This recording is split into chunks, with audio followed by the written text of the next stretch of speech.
What if the deepest secrets of hell were never created, but revealed through a forbidden alliance? He doesn't appear in the canonical scriptures, yet his name echoes through circles, where silence is law and blood is vow. Gremory, a duke of hell, depicted riding a camel crowned in gold, with a voice of seduction and eyes that judge. They say his power goes beyond the future. He exposes what's hidden in the now. And according to forgotten texts, he never acted alone. Some say Lucifer didn't summon him. He chose him.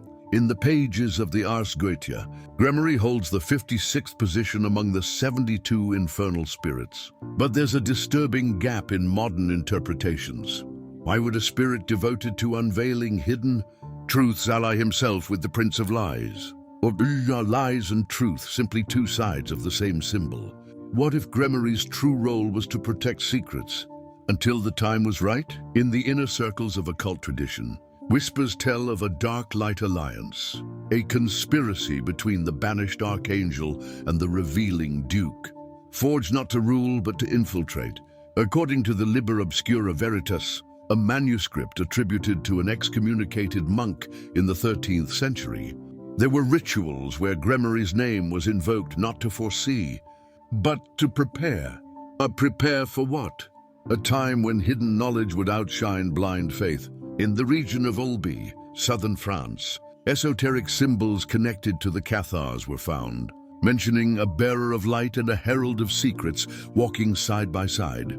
But no mainstream historian dares speak their names. Among grimoires burned by the Inquisition, one link remained. When Gremory was called, Lucifer answered through mirrors, not to condemn, but to instruct. Why would hell teach? And who would want to keep that hidden? Kabbalistic tradition offers a clue.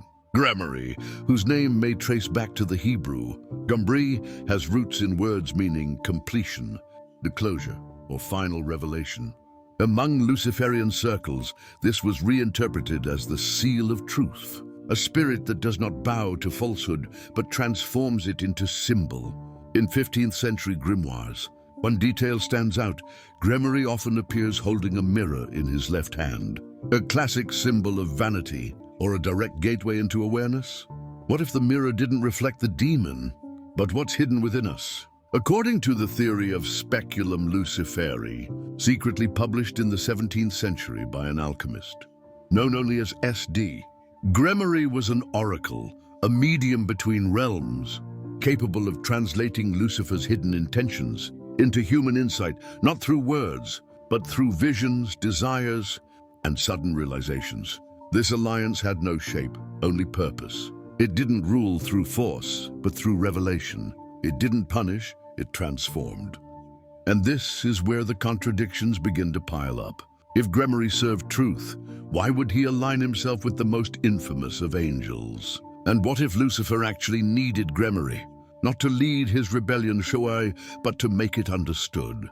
What if the true plan was never to rule hell, but to quietly illuminate the earth? But there's a detail few ever notice, a hidden mark embedded among invocation symbols, appearing both in grimoires and in twisted sacred art. A forgotten link between Gremory, Lucifer, and something even older, something even the angels dare not name. What do you think about this? Drop your thoughts in the comments.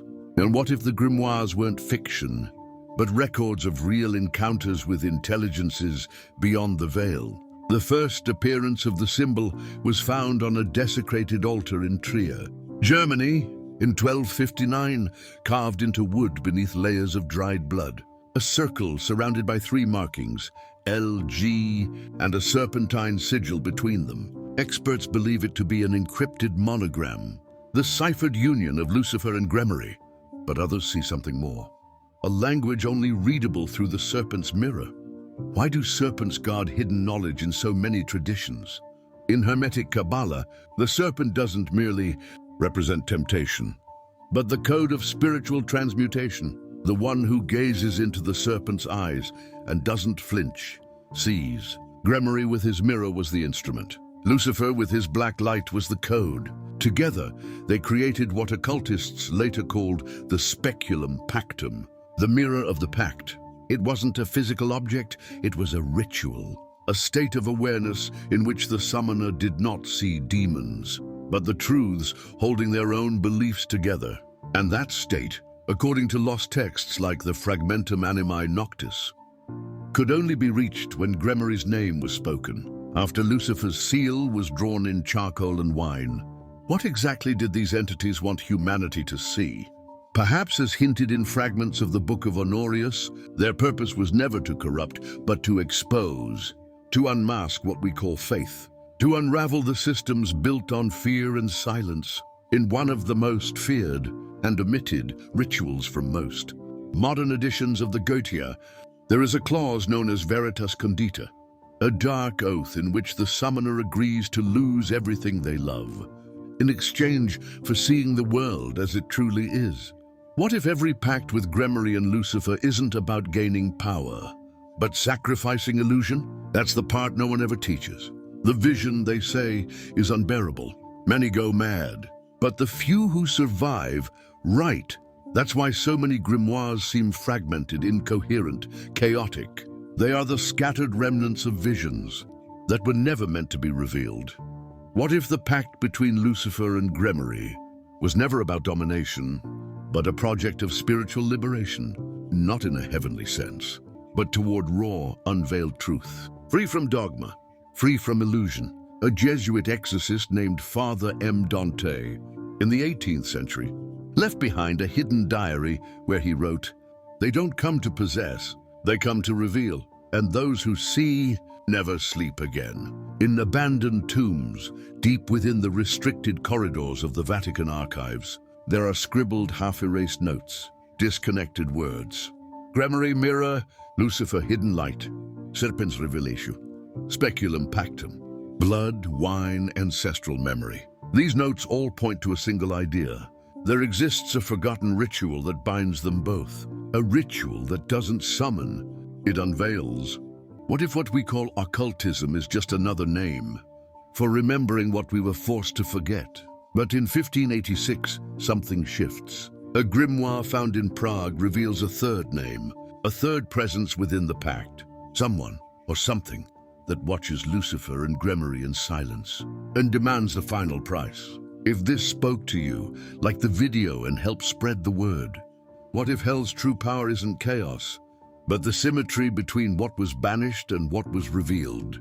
The grimoire discovered in Prague, bound in human skin and buried beneath the altar of an abandoned chapel, didn't just mention Lucifer and Gremory. Among the familiar seals, a new symbol appeared, a name erased in nearly all translations, but in one uncensored copy it remains Jezebel. It's not a common name in traditional demonology, but scholars of Babylonian and Phoenician occult traditions have linked the term to an ancient figure, Jezebel, the heretic queen who defied the prophets, accused of pagan worship and invoking forbidden deities. But what does Jezebel have to do with Lucifer and Gremory? In the alternative theology of the Black Enoch manuscripts, Jezebel was not human. She was a symbolic incarnation of rebellious, feminine wisdom, the same essence attributed to Lilith. But with one critical difference, Jezebel didn't just seek liberation. She sought to alter the future.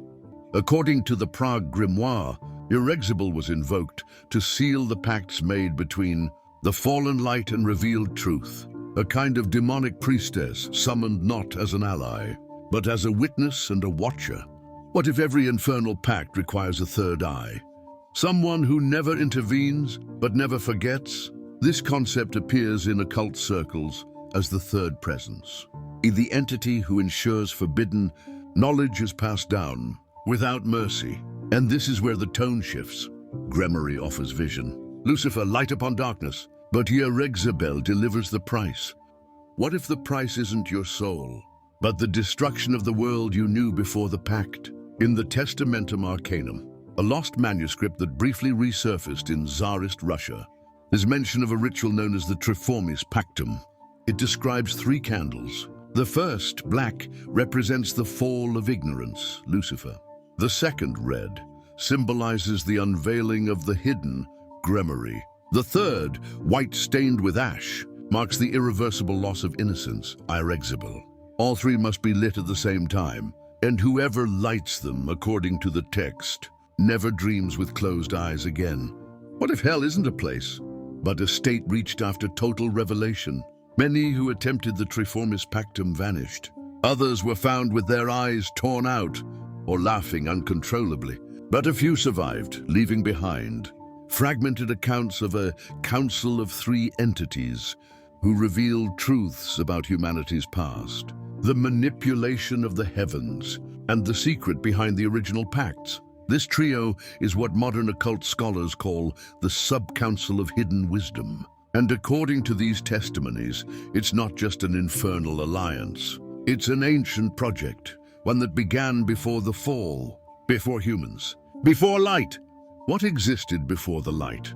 What if that's what Grimory protects and what Jezebel watches over? But the Prague manuscript ends with a final sentence, slashed by a blade, written in dried blood and archaic Latin. Luxorta est in silencio, sed vox tenebrarum audit. Light was born in silence, but the voice of darkness listens. What does this sentence mean? Who or what is listening now? Subscribe. What comes next is even darker.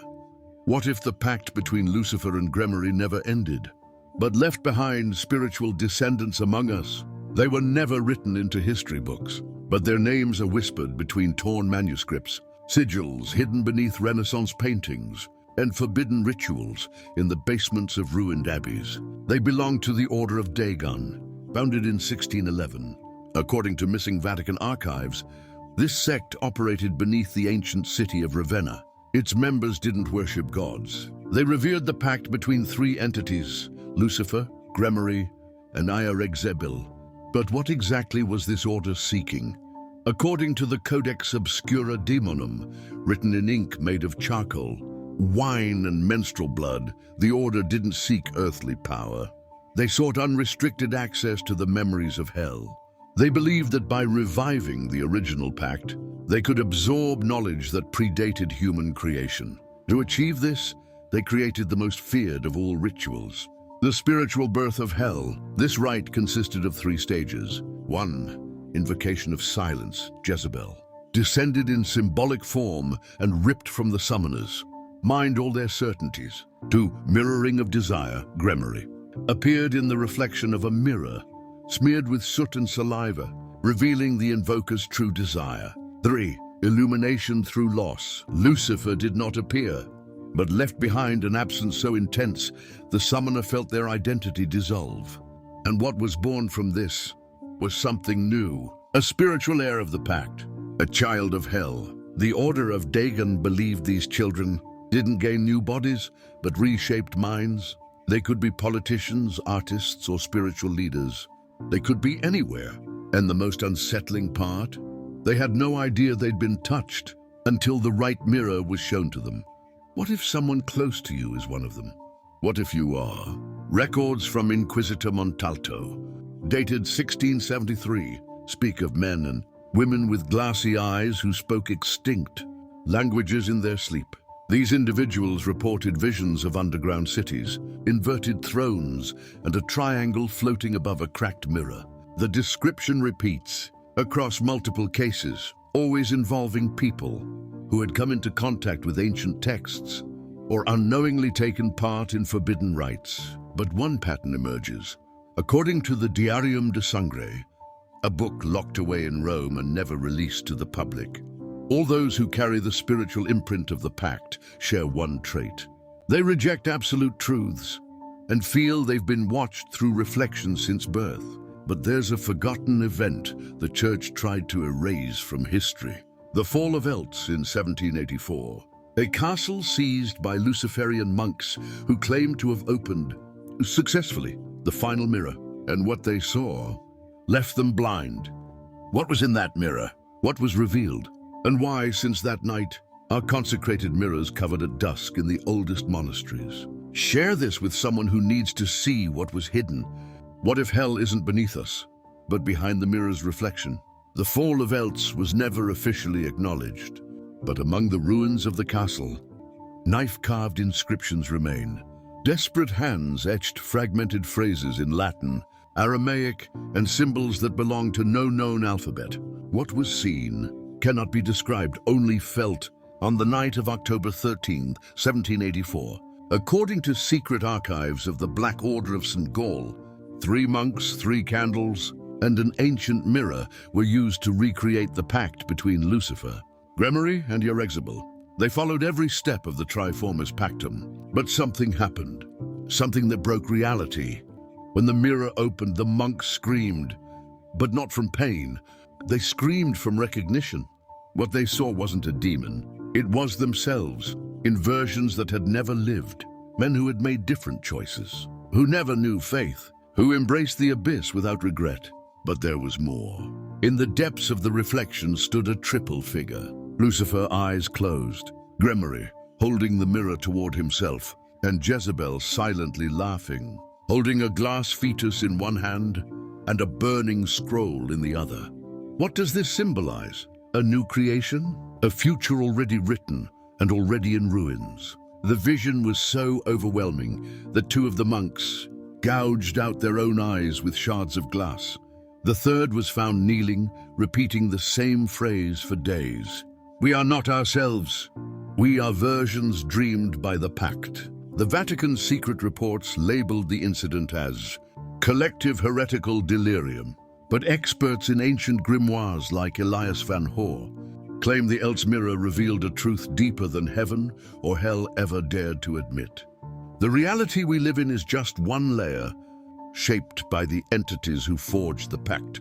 According to the Compendium Vermis Luciferi, a suppressed 19th century collection of esoteric records, the final mirror doesn't just reveal, it tears open the membrane between realms. And each time the ritual is repeated, a new fracture forms, not in space, but in the collective human consciousness.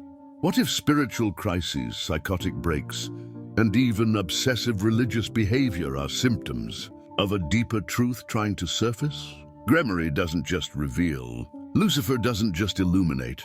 They awaken memories from before flesh, from when we were only potential, when the world was pure symbol, and the entities still chose who to share their language with. But in a letter hidden inside a desecrated reliquary in Toledo, a chilling note was found, believed to be written by a defector from the Order of Dagon. The next mirror will not be made of glass. It will be made of flesh. This phrase circulates among modern occultists like a prophecy, an allusion to the arrival of someone, or something, that will become the living portal between worlds, an incarnated being, a direct child of the pact. Have you ever wondered about this?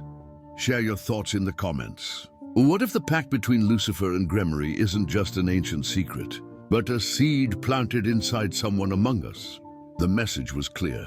The next mirror will not be made of glass. It will be made of flesh. This prophecy, written by a defector of the Order of Dagon in the late 19th century, was dismissed for decades, regarded as madness or metaphor. But then, in 1907, something happened. In a forgotten wing of the Saint-Rémy sanatorium in France, an unnamed prisoner was admitted. No documents, no known past, no recognizable language. But whenever he came near a reflective surface, water, metal, mirror, the reflections trembled. What was that man carrying inside him?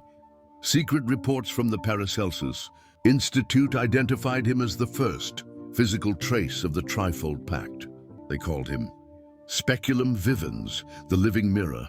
He never spoke, but when touching certain symbols, he recited entire passages from the Ars Goetia, the Key of Solomon, and even grimoires never published. Worse, he corrected them, as if he remembered what had been altered over the centuries. Could it be that this man didn't learn, but remembered the original pact? Later analysis revealed his DNA had unexplainable mutations, as if 3 spiritual bloodlines clashed within him. The cold void of Jezebel, the revealing gaze of Gremory, the burning light of Lucifer.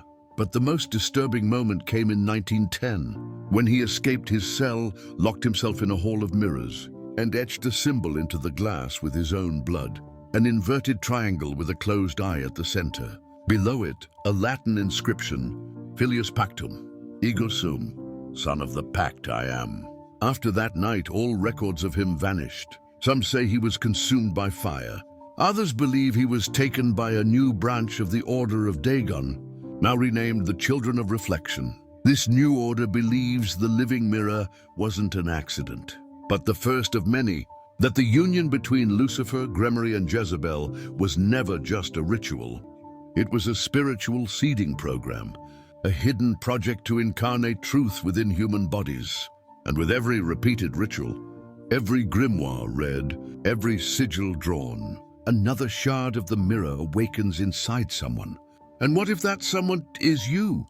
Common signs reported by members of the New Order include intense déjà vu when reading occult text, unexplained discomfort while staring at one's reflection too long, obsessive attraction to Trinity-based symbols, nightmares involving closed eyes, and feminine voices whispering, "Return." Do you feel it too? That unsettling sensation that can't be explained by logic? Then maybe you're not just a viewer. Maybe you're a fragment of the original pact, a spark of the embodied mirror. But in 1999, a lost recording, recovered from the ruins of a burned-down house in Belgium, revealed what many believed to be the voice of the speculum vivens, now fully grown. He speaks a phrase no scholar has been able to fully decode. When reflection touches flesh, truth will devour the light, and the pact will be complete from within. Like this, if even one part of this made you feel uncomfortable. And what if everything you've ever believed was built only to contain something that was never meant to awaken? While occult orders celebrated the coming of the speculum vivens, not everyone saw this being as liberation.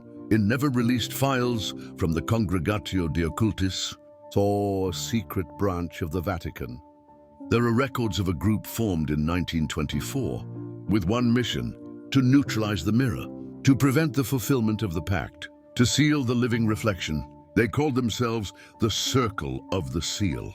They were priests, alchemists, rogue exorcists, and scholars of the Black Book of Enoch, all united by a singular fear: that the full awakening of reflective flesh would tear the veil between worlds and make hell visible. This group believed the alliance between Lucifer, Gremory, and Jezebel was not a rebellion, but a cosmic glitch, a breach in divine law that, if amplified, would unravel the balance between light and shadow.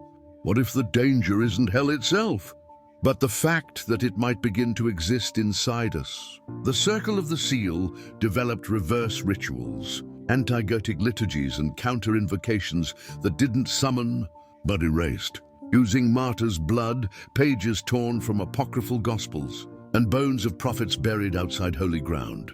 They tried to close the passages opened by the ancient pact, but the results were unpredictable.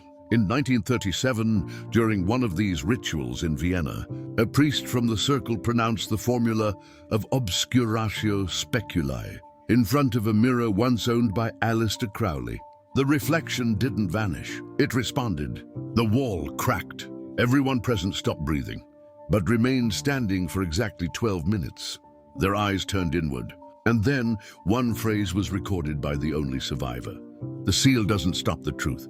It only delays it. The Circle of the Seal is still active. Today, it operates in scattered form, embedded within governments, churches, and research institutes. They monitor keywords in digital manuscripts, track shared dreams, and suppress any archive that includes all three names: Lucifer, Gremory, Jezebel. If you've searched for those names in recent months, they know. Why so much effort to erase something they say is only fantasy? The answer may lie in a sealed document known as Project Apocrypha X, a secret theory revealed only to the highest-ranking members of the Circle. Claims the mirror of flesh is only the first of 7. When all are awakened, the full truth about the origin of humanity will no longer be possible to hide. And that truth would involve the real reason behind Lucifer's fall, not pride, not rebellion, but because he saw. What if the reason for the fall wasn't a mistake, but a reflection? But the document ends with an encrypted phrase, allegedly written by one of the Circle's founders. When the final mirror bleeds, the seals will fail, and even the angels will look down. Subscribe. The truth doesn't stop here. And what if the next incarnation of hell has already been born and you passed right by it without noticing? In 2003, during an unauthorized excavation in the Tel Amarna region of Egypt, a group of occultists linked to the defunct Vitorial Brotherhood discovered something never reported to official archaeology: a statue that bled under the moonlight. 3 faces, 3 closed eyes, 3 sewn mouths. On the pedestal, an inscription in Proto-Hebrew script: Fiat lux post pactum, let there be light. After the pact, alongside the statue, they found a symbolic map fragmented into 7 pieces. Each fragment didn't seem to point to places, but to people.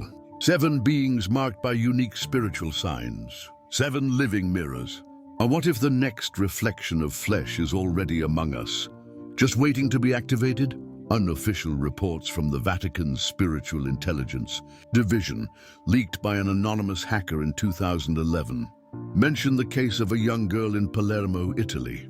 No medical records, but since childhood, she described seeing visions in opaque surfaces, not reflections, but windows. She spoke of a woman with hair like fire and a bare womb, who touched mirrors like one would caress a child. The woman whispered a single word over and over: return. Was it Jezebel? And what if she isn't just a witness to the pact, but its final activator? In the secret tradition of the Children of Reflection, Jezebel is known as the Keeper of Blood, the only entity capable of awakening the living mirrors, not through rituals, but through presence. She only needs to touch, look, whisper the forgotten name. The girl from Palermo was hidden away, but in 2014 she vanished. Before disappearing, she scratched a symbol into her bedroom mirror with her fingernails.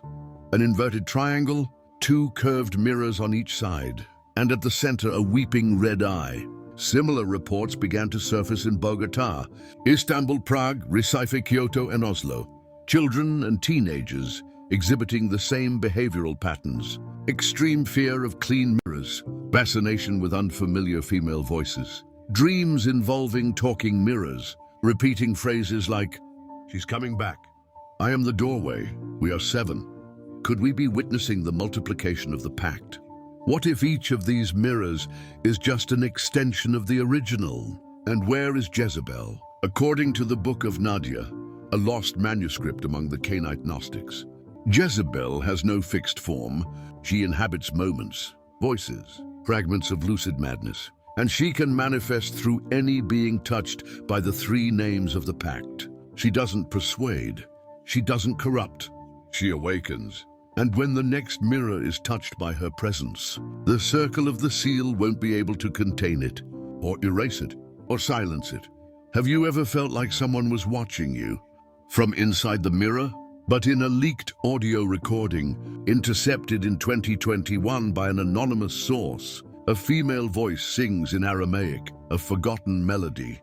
Translated, it reads, "In the 8th reflection, there will be no name. There will be flesh, and it will gaze back at us. And the pact will be one with blood." Tag someone who would dare to watch this all the way through. What if the original language of the universe isn't made of words, but of blood awakened in living mirrors? 7 mirrors, 7 bodies, scattered across the world like living scars of the forbidden pact. But there is an 8th, not reflected, not searched for, hidden in the silence of a name never spoken aloud: Gremory's reflection. Among all the entities tied to the pact, Gremory is the only one who carries encoded knowledge. She doesn't grant power, she reveals through symbols. But these symbols can only be understood when blood speaks. What if the true language of hell isn't written, but felt? According to the Grimorium Saeculi Obscuri, lost for centuries and partially recovered by the Order of the Black Translators of Marseille, there is a prophecy that says, when the 7 mirrors are awakened, the 8th word will emerge. It won't be spoken by a human mouth, but written through veins, and the one who reads it will unlock the final seal. This word is known as the language of blood, a pulsing non-verbal script that appears in wounds, scars, and fever dreams. And it can only be understood when Gremory gazes into the summoner, and sees their entire truth. In 2022, in an abandoned cathedral in southern Italy, a woman was found collapsed before a shattered mirror with symbols appearing beneath her skin, like invisible cuts, revealing themselves in real time. She kept whispering. She spoke to me. She said, "Show your blood, and you'll see your origin." This woman, identified as Eloise Varn, had vanished months earlier during an esoteric pilgrimage through the Gettia's Golden Triangle, Paris, Salzburg, Palermo. Spiritual investigators from the Circle of the Seal were unable to stop the phenomenon because what Eloise carried wasn't a possession. It was a living translation. Grimory, as the symbol of hidden futures, has always been the final key. Lucifer illuminates, Jezebel awakens, but Grimory translates. And that's why the 8th activation will be unlike the others. It won't be a mirror. It won't be a woman. It will be an organic manuscript, living, breathing, written in flesh. And what if it's already here? What if the blood is already writing on its own? Confidential reports claim that in 2023, occult researchers in Romania discovered a child with skin marked by red spiral lines that shifted positions each night.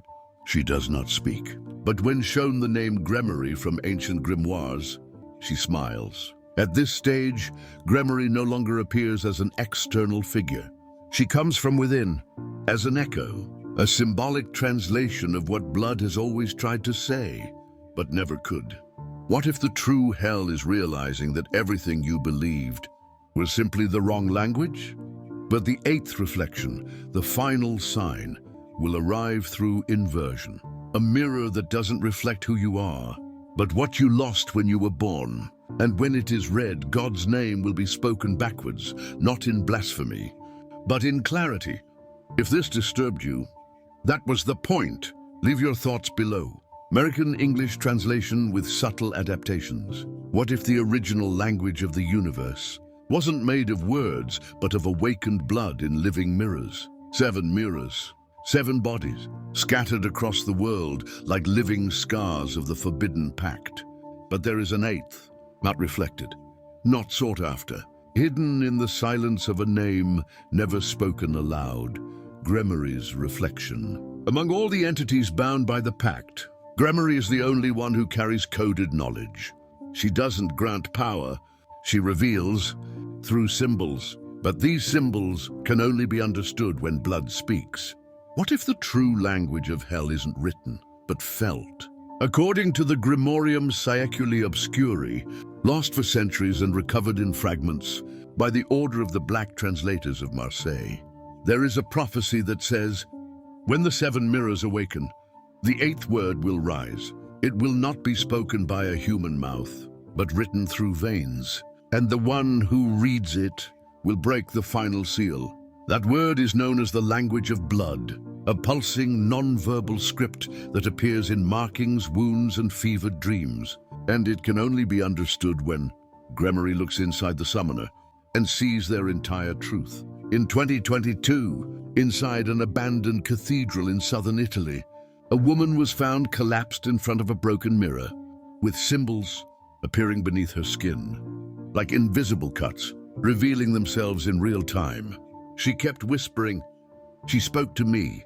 She said, "Show your blood and you will see your origin." The woman, later identified as Eloise Varn, had disappeared months earlier during an esoteric pilgrimage across the Golden Triangle of the Goetia, Paris, Salzburg, Palermo. Spiritual investigators from the Circle of the Seal were unable to halt the progression of the phenomenon, because what Eloise carried wasn't a possession.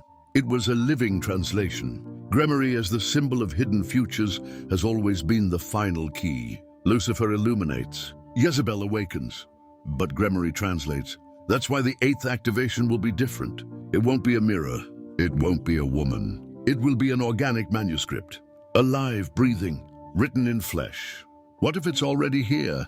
What if the blood is already writing on its own? Confidential reports reveal that in 2023, occult researchers in Romania discovered a child whose skin was covered in red, spiral markings that change position every night. She doesn't speak, But when shown the name Grimory from ancient grimoires, she smiles. At this stage, Grimory no longer manifests externally. She rises from within, as an echo, a symbolic translation of what the blood longs to say, but never could. What if the real hell is realizing that everything you believed was simply the wrong language? But the eighth reflection, the final sign, will come with inversion, a mirror that doesn't show who you are, but what you lost at birth. And when it's read, the name of God will be spoken in reverse, not in blasphemy, but in clarity. If this disturbed you, that was the intention. Leave a comment.